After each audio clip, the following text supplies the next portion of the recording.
बिहार चुनाव को लेकर सियासी तैयारियां जोरों पर है। वैसे तो अभी चुनाव तारीखों का ऐलान बाकी है, लेकिन सियासी दलों ने चुनावी जोड़ गणित अभी से साधना शुरू कर दिया है। इसी बीच एक सवाल ये भी खड़ा होने लगा कि क्या बिहार का चुनाव एनडीए में फूट का कारण बन जाएगा। ये चर्चा इसलिए उठ रही है क्योंकि बिहार चुनाव की सरगर्मी जैसे जैसे बढ़ रही है, वैसे वैसे ही एनडीए में बिहार से बीजेपी के दो अहम साथी केंद्रीय मंत्री चिराग पासवान और बिहार के मुख्यमंत्री नीतीश कुमार के बीच के मतभेद भी खुलेआम सामने आ रहे हैं। अब एक बार फिर चिराग ने कुछ ऐसा बयान दिया है जिसके बाद ये चर्चाएं और तेज हो रही हैं। बिहार में आपराधिक घटनाओं की एक श्रृंखला सी बन गई है। कोई भी अपराधी आपके राज्य में आपराधिक घटनाओं को कैसे अंजाम दे रहा है प्रशासन के रहते हुए। एक के बाद एक जिस तरीके से बिहार में आपराधिक घटनाओं की एक श्रृंखला सी बन गई है और प्रशासन पूरी तरीके से नतमस्तक दिख रहा है अपराधियों के सामने। कोई भी अपराधी आपके राज्य में आपराधिक घटनाओं को कैसे अंजाम दे रहा है प्रशासन के रहते हुए। या तो फिर इसमें प्रशासन की मिली भगत है और या फिर प्रशासन इस पे लीपापोती करने का कार्य कर रहा है और या फिर पूरी तरीके से प्रशासन निकम्मा हो चुका है और अब इनके बस का नहीं है बिहार और बिहारियों को सुरक्षित रखना।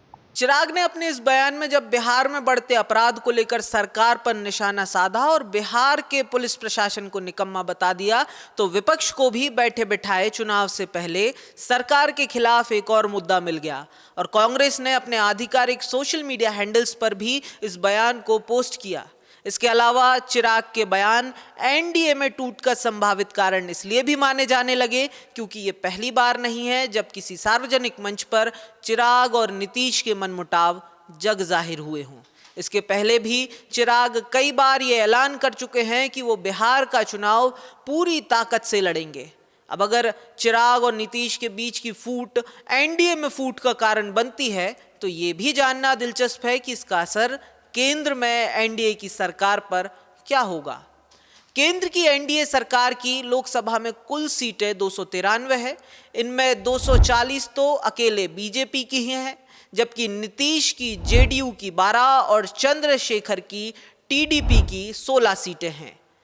एनडीए में बीजेपी के बाद सबसे ज्यादा सीटें पाने वाली यही दोनों पार्टियां हैं। वहीं चिराग की एलजेपी के पास 5 सांसद हैं और इसके अलावा शिवसेना की 7 सीटों के अलावा एनडीए के बाकी घटक दलों के सांसदों की संख्या 1 या 2 ही सांसदों की है।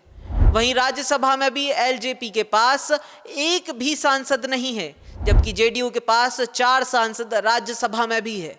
ऐसे में अगर एनडीए में इस समय टूट पड़ती है तो बिहार में तो जो होगा वो बाद की बात होगी। मौजूदा हालातों में तो ये कदम खुद चिराग के लिए ही घातक हो सकता है।